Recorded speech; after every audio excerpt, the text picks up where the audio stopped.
Baik, Assalamualaikum warahmatullahi wabarakatuh. Perkenalkan, nama saya Lydia Rifatul Khalidah dengan NIM 250512300021 dari Prodi Teknik Manufaktur. Nah, sebelumnya di sini saya membawa narasumber yang sangat-sangat penting untuk wawancara pada kali ini terkait penegakan hukum dan juga HAM yang ada di Indonesia. Mungkin bisa perkenalan diri dulu. Ya, perkenalkan nama saya Pak Isnurdiana. Saya sekarang sudah kuliah di UTY dan di Prodi Informatika. Nah, baik, terima kasih atas waktunya Mas Faiz sudah berkenan untuk diajak buat podcast ataupun wawancara terkait penegakan hukum yang ada di Indonesia. Nah, jadi mungkin langsung aja kita mulai ya. Kita bicara santai aja terkait Indonesia, hukum yang ada di Indonesia itu seperti apa. Mungkin bisa dimulai dengan, kan Indonesia kan negara hukum ya, yang kita tahu bahwasanya kita jadikan Pancasila sebagai dasar negara, terus diikutin juga atasnya yaitu Undang-Undang Dasar juga sebagai landasan hukumnya. Nah, kalau menurut Mas Faiz sendiri nih, apa bedanya Indonesia dengan negara-negara lain yang mungkin tuh bukan negara hukum gitu? Ya, karena Indonesia sendiri itu kan seluruh undang-undang itu berdasarkan Undang-Undang Dasar dan Pancasila. Jadi yang pertama itu kan Pancasila, terus kemudian diikutkan dengan UUD 1945 yang berdasarkan Pancasila, terus kemudian Undang-Undang Dasar turunannya itu didasarkan pada kedua itu. Dan di negara lain itu kurang kita di negara lain itu tidak ada dasar yang serupa kayak kita. Jadi kita ini ada keunikan, yaitu Pancasila ini sebagai keunikan kita dan pandangan hidup kita gitu sebagai pemerintahan. Ya, setuju banget sih sama jawabannya Mas Faiz. Jadi kayak emang Pancasila ini kan sebagai dasarnya ya. Jadi dari negara-negara lain mungkin kayak yang apalagi yang nggak berhukum lah, mereka tuh lebih nggak teratur dan mungkin warga negaranya pun lebih punya hak hak ataupun ya ini hak yang lebih lah dari kita, dan itu bisa mungkin membuat angka entah itu kriminalitas ataupun di luar itu melonjak. Nah, dengan adanya UUD ataupun Pancasila sebagai dasarnya, ya kita sebagai warga negara tuh udah punya aturannya, punya hidupnya berjalannya itu seperti negara hukum. Dengan kita adanya negara hukum ini tentunya kan ada hukum-hukum yang tertera kayak UUD yang sudah disebutkan tadi. Nah, menurut Mas Faiz tuh warga negara ataupun kita ini sebagai masyarakat umum, sebagai mahasiswa tentunya itu perlu apa enggak sih kayak pengetahuan hukum, terus kayak intinya perlu tahu lah tentang hukum yang ada di Indonesia ini, perlu apa enggak? Jadi untuk kita itu aware sama hukum itu perlu sekali, karena kita kan hidup di Indonesia dan Indonesia itu punya hukum-hukum yang harus kita taati. Dan kemudian kalau misalnya kita itu berperilaku di luar hukum, itu kan kita bisa dihukum gitu. Misalnya ini kita tidak tahu bahwa ada sesuatu hukum dan kita melanggar itu, dan ternyata kita tidak tahu gitu, dan ternyata ada orang yang melaporkan kita. Itu kan bukan salah kita juga, kita kan juga nggak aware lah sama itu. Jadi kita ketidakawarean itu bisa memasukkan kita ke ranah yang ranah hukum gitu. Bisa dipidanakan gitu, padahal itu kalau menurut kita itu nggak salah ya. Nah, mungkin benar banget. Jadi mungkin buat teman-teman ya, apalagi kita sebagai mahasiswa terus juga masyarakat umum itu benar banget perlu dan penting buat tahu akan hukum, karena hukum sendiri itu ya buat landasan kita buat bernegara. Kita kalau misal bernegara nggak tahu hukumnya seperti apa, kita juga nggak tahu yang kita lakukan itu benar apa salah gitu.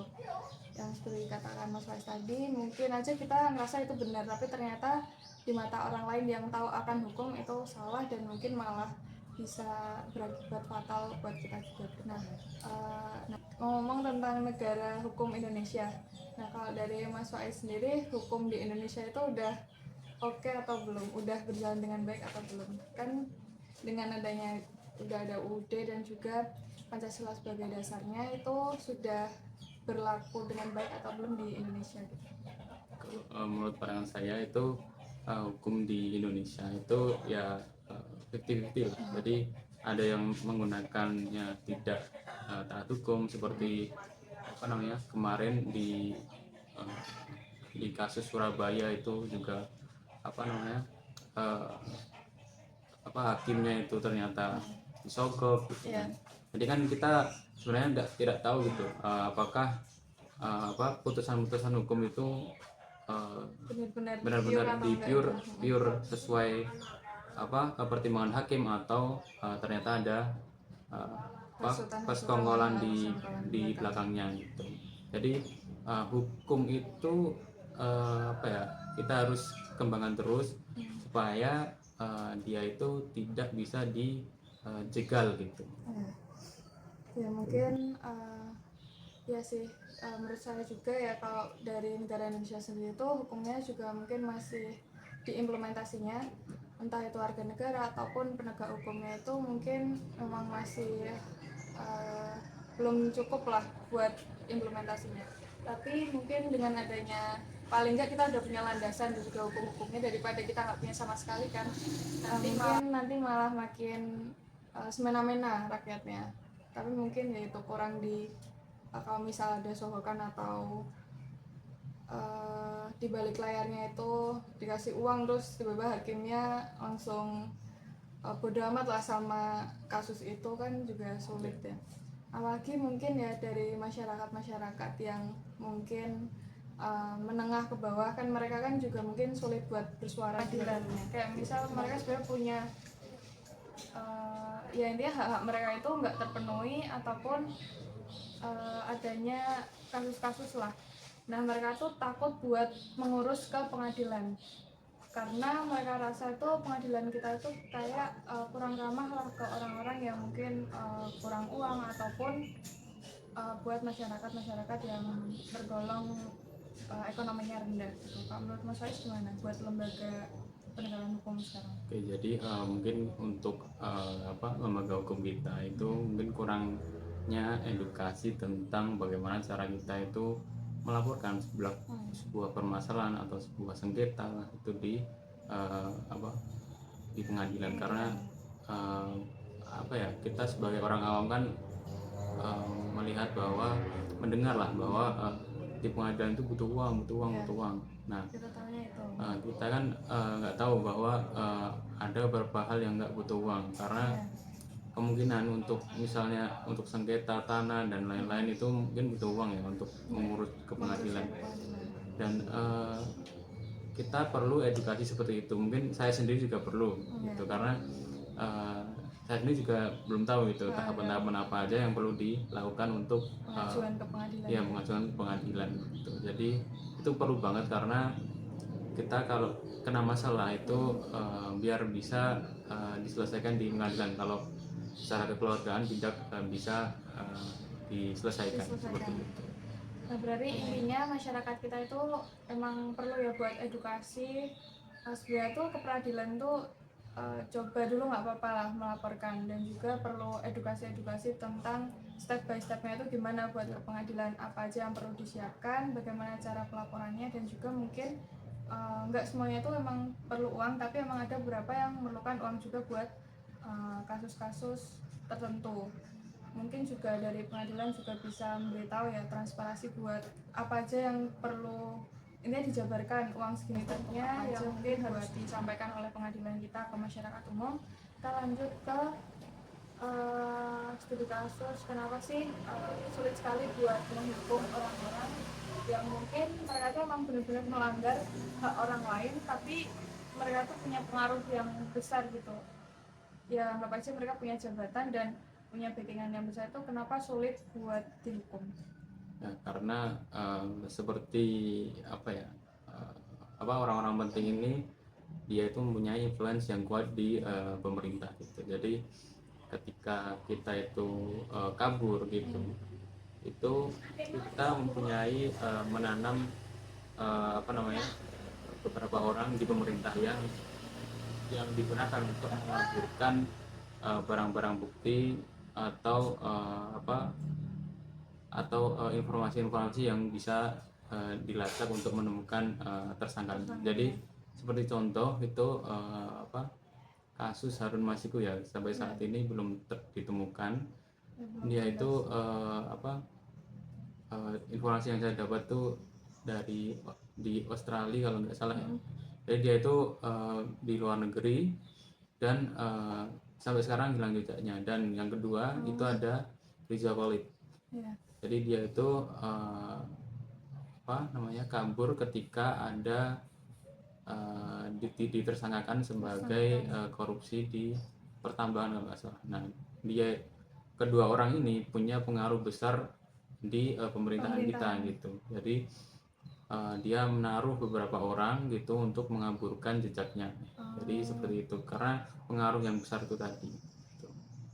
Ya mungkin emang ya orang-orang yang punya pengaruh besar itu di pemerintahan, mereka juga mungkin bisa sebenarnya ya kurangnya hukum kita itu di yang mereka punya pengaruh besar di pemerintahan, mereka jadi merasa mungkin intinya menghilangkan jejak itu gampang ya, karena itu tadi banyak yang ya karena dia sendiri punya pengaruh lah di pemerintahan, jadi mau nggak mau pun orang-orang yang di bawahnya pun membantu dia untuk entah itu kabur dari yang sudah dia lakukan ya, seperti itu. Kan tadi kan udah ngomongin terkait orang-orang yang punya pengaruh besar, terus mereka di backup lah sama yang di bawahnya mereka. Nah kalau misal masyarakat nih terus-terusan melihat orang yang bersalah tapi itu nggak dihukum di Indonesia, menurut Mas Faiz pengaruhnya tuh apa sih ke masyarakat? Kan mereka kayak ya kita sendiri lah, kita ngelihat mungkin nggak adil banget. Nah kalau dari Mas Faiz bagaimana? Oke,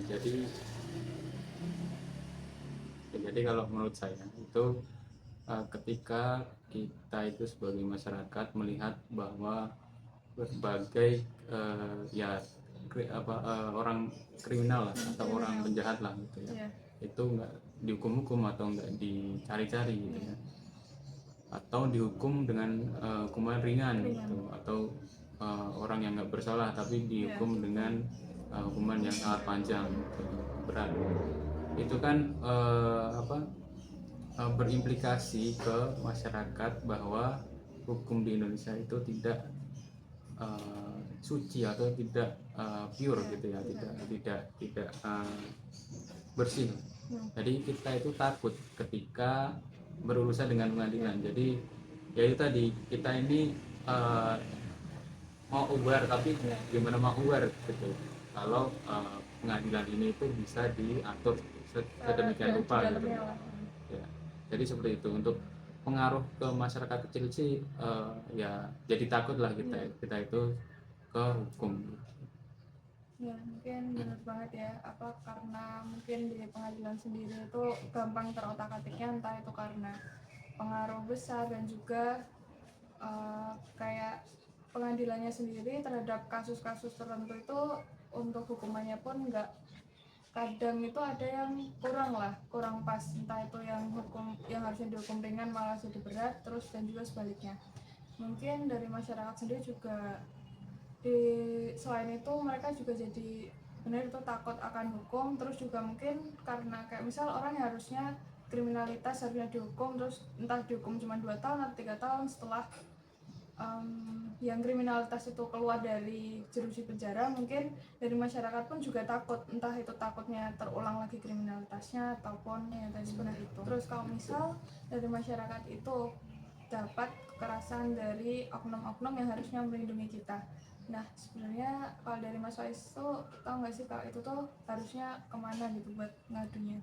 Oke, jadi untuk oknum yang melakukan kekerasan gitu ya, itu mungkin oknum lah ya. Kita berprasangka baik bahwa aparat kita itu semuanya benar gitu. Benar. Jadi kita bisa berusaha mengadu ke aparat kita sebenarnya gitu. Kalau semisal itu pun tidak tidak digubris atau itu oknum juga gitu, itu kita bisa lanjut ke mungkin di daerah kita kan ada apa namanya Polres, Polsek gitu ya. Iya. Itu kita bisa naik gitu lah.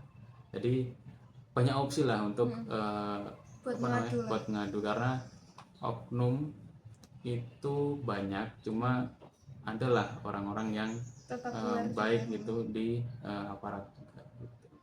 Ya mungkin dari masyarakat ataupun dari kita, kalau misal ada oknum aparat yang mungkin melakukan kekerasan terhadap kita ataupun yang seenggaknya lah kepada kita sebagai masyarakat umum, ya benar yang dikatakan Mas Faiz, kita mungkin masih tetap harus percaya juga kepada aparat yang ada, karena ya kan sudah tugas mereka itu untuk melindungi masyarakat. Jadi mungkin dari kita, kalau misal pun dari yang step pertama kita nggak digubris, kita tetap harus berusaha untuk menyuarakan, di mana teknologi sekarang kan juga sudah cukup canggih ya, media sosial juga ada, kita bisa bersuara juga melalui media sosial itu. Ya, betul.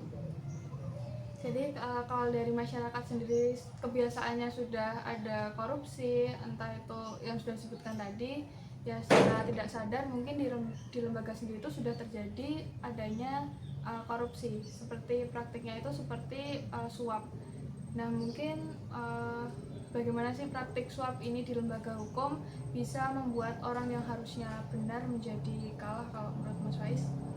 Jadi apa namanya untuk di lembaga kita sendiri itu praktik suap itu sangat umum terjadi, karena bahkan di masyarakat biasa aja kita itu masih melakukan praktik suap seperti itu. Jadi suap ini itu ketika seorang ingin istilahnya kita membayar apa namanya kebebasan lah gitu. Misalnya saya punya masalah dan saya membayar hakim untuk apa namanya supaya masalah itu tadi tidak diloloskan atau diringankan gitu.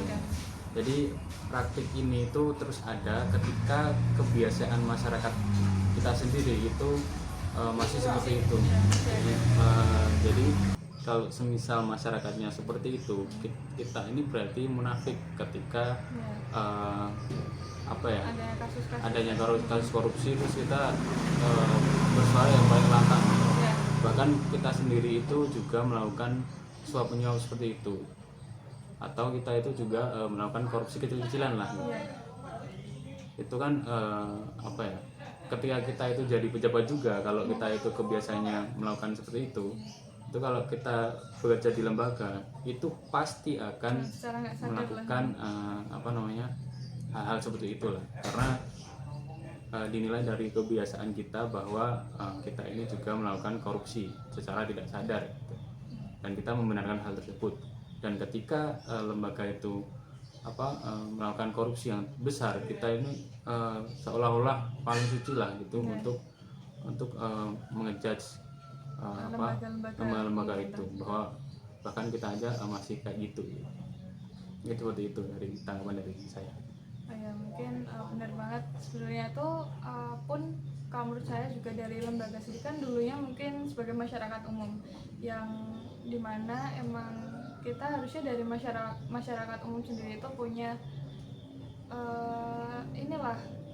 punya pemikiran terlebih dahulu untuk tidak melakukan korupsi sejak dini. Intinya lebih berusaha buat jadi orang jujur dan juga enggak coba-coba lah buat korupsi. Sebenarnya bentuk korupsi itu banyak banget secara nggak sadar yang sudah kita lakukan ya di kehidupan sehari-hari. Mungkin juga dari pejabat ataupun lembaga yang ada di pemerintahan juga, mereka dulunya mungkin dimulai dari korupsi kecil-kecilan, entah itu ketika sekolah ataupun pas perkuliahan, itu mereka sudah melakukan korupsi kecil-kecilan, terus secara nggak sadar mereka setelah duduk di pemerintahan mereka lakukan, tapi kan di pemerintahan kan dalam bentuknya besar ya korupsinya. Jadi mungkin dari masyarakat pun yang melihat secara nggak sadar, padahal mereka pun sebenarnya juga sudah melakukan korupsi, melihat hal tersebut mungkin ya sebenarnya kurang pas aja sih ya. Kita harusnya ya saling ini aja lah buat nggak melakukan korupsi. Sekarang kita lanjut terkait sekarang kita kan ada di zaman era digitalisasi, di mana media sosial itu benar-benar berkembang dengan sangat pesat, banyak banget, entah itu melalui Twitter yang sekarang jadi X, terus Instagram, TikTok. Nah, kalau dari Mas Faiz sendiri kan banyak nih viralnya kasus-kasus. Nah, dari pemviralan kasus-kasus ini apakah bisa membantu buat mempercepat penegakan hukum, atau artinya berpengaruh atau enggak sih memviralkan kasus-kasus itu buat penegakan hukum gitu? Oke, jadi untuk apa namanya, media sosial ini kekuatan yang sangat besar ya bagi kita itu untuk apa, mengatur jalannya pemerintahan yang bersih gitu.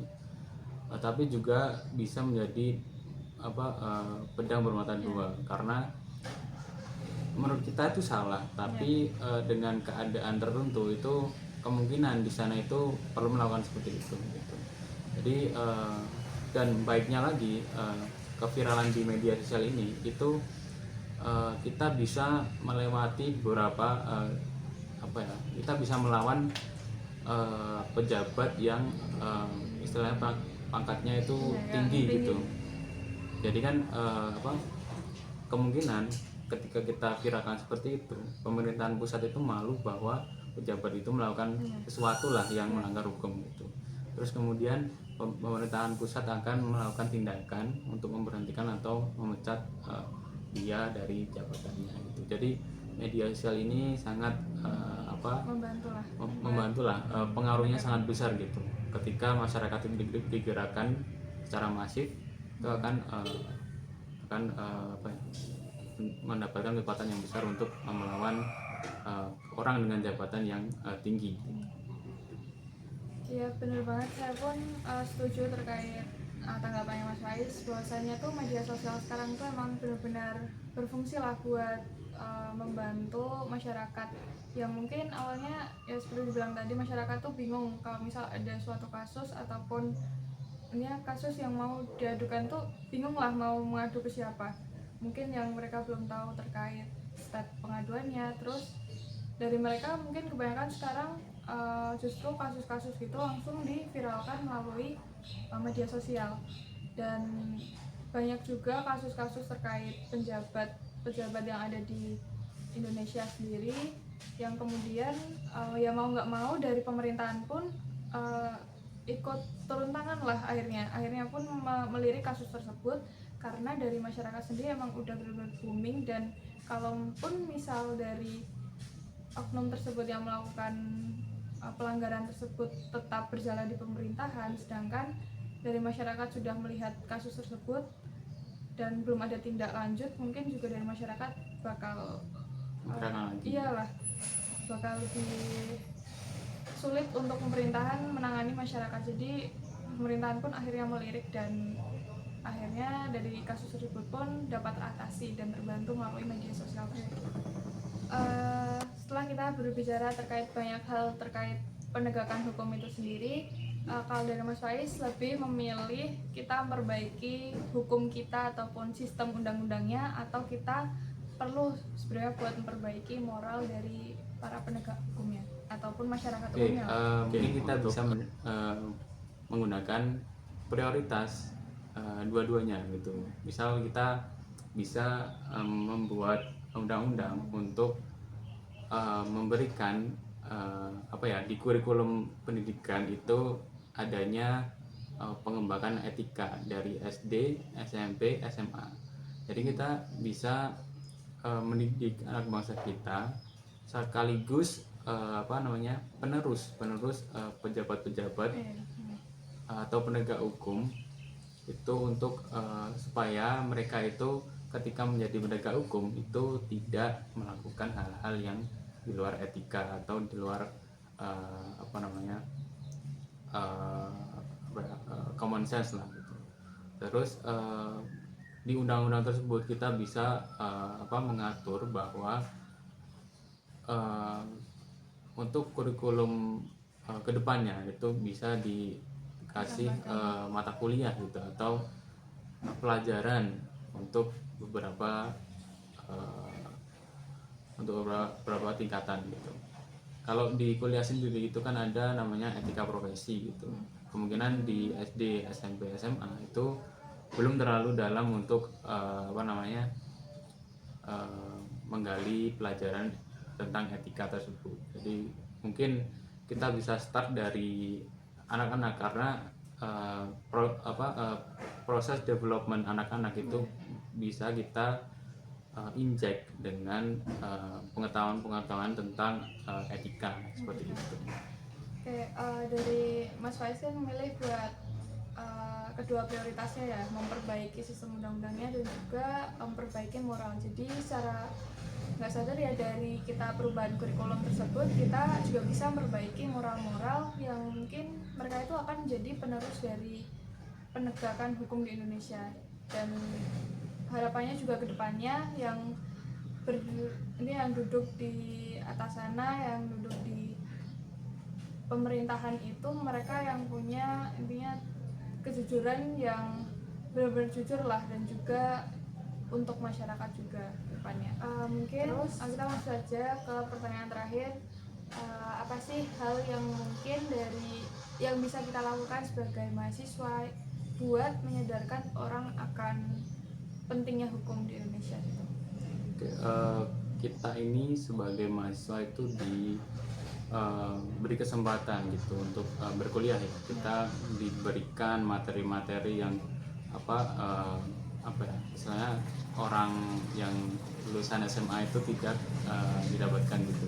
Dan kita ini secara berpikir lebih maju lah gitu. Dan mungkin kita ini bisa menggunakan keilmuan kita itu untuk mempelajari hukum dan untuk memberikan informasi-informasi atau edukasi ke masyarakat yang kurang dalam pengetahuan hukum itu. Jadi kita mahasiswa itu juga perlu menggunakan cara belajar kita yang cepat itu untuk memahami hukum dan mentransferkan ilmu itu ke orang lain, karena perlu di era sekarang itu kan kita punya yang namanya AI gitu ya, atau ChatGPT atau Gemini lah, itu yang bisa kita gunakan untuk kita mempelajari hukum dan menyampaikannya ke orang lain atau sosialisasi ke orang lain gitu, untuk kemudian dapat kebermanfaatan ilmu kita yang kita dapatkan dari informasi-informasi tersebut. Baik, langsung saja. Tadi kita sudah mendapat closing statement dari Mas Faiz. Mungkin dari kita sebagai mahasiswa juga bisa mentransferkan lah ilmu kita, yang dimana kita kan punya kelebihan dalam belajar lah. Kita punya waktu buat belajar, diberi kesempatan juga untuk berkuliah, kita gunakan sebaik mungkin juga untuk bisa mungkin ya kita paham akan hukum gitu yang berkuliah. Jadi dengan adanya AI juga kita bisa belajar dengan cepat kan, sekarang kita bisa belajar hukum melalui AI tersebut, sehingga kita pun sebagai mahasiswa bisa memberitahu orang-orang yang mungkin masih awam dengan hukum. Kita sosialisasikan juga melalui media sosial juga bisa, kita sebagai mahasiswa, sebagai pelopornya. Mungkin dari banyak kita berbincang tadi terkait penegakan hukum di Indonesia, terus aparatnya, pejabatnya, mungkin masyarakat umumnya juga, dapat disimpulkan bahwasannya mungkin penegakan hukum di Indonesia ini ya itu tadi masih 50-50, yang dimana mungkin juga perlu adanya dorongan juga dari masyarakat umum juga dalam penegakannya pun perlu ya diharapkan dari masyarakat juga dapat tidak melanggar lah apa yang harusnya teman-teman lakukan gitu. Jangan sampai melanggar hukum, terus juga harus taat aturan, taat juga ke Undang-Undang Dasar dan juga Pancasila yang sudah sebagai dasarnya dari negara kita, supaya kita menjadi negara hukum yang benar-benar negara hukum seperti itu. Mungkin terima kasih atas waktunya Mas Faiz, dan juga mungkin itu saja wawancara dari saya dan juga podcast pada kesempatan kali ini. Mohon maaf apabila ada salah kata. Wassalamualaikum warahmatullahi wabarakatuh.